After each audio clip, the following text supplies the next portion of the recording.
If you get this message which says this account can no longer use WhatsApp due to spam, then in this tutorial I will guide you on how to resolve this issue. A lot of people were able to fix this problem by just come on the page here. So you'll need to contact WhatsApp. The link will be available on the description. Once you click the link on the description, it will take you to this page here, which is contact WhatsApp. Now here you'll fill your phone number, your correct phone number that has been banned due to spam. Also, you'll put your email address, which is reachable, and they confirm your email address and choose the platform where you use WhatsApp. Now here you'll enter your message. Please enter your message below. Now your message will put it like this. In your message, explain that your account was banned due to spam activity.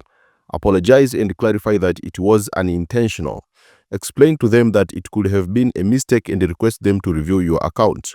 Once you submit the request, it usually takes about 2 days to get your account back. So once you submit the request, it usually takes about 2 days to get your account back. So follow the instructions very carefully and fill the details correctly.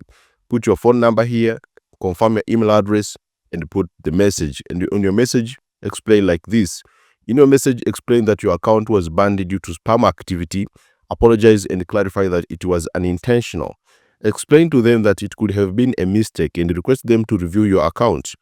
Also submit the request. It usually takes about 2 days to get your account back. So follow the instructions very carefully and you'll be able to solve this problem which says this account can no longer use WhatsApp due to spam. All the links will be available on the description. Thank you so much for watching and see you next time.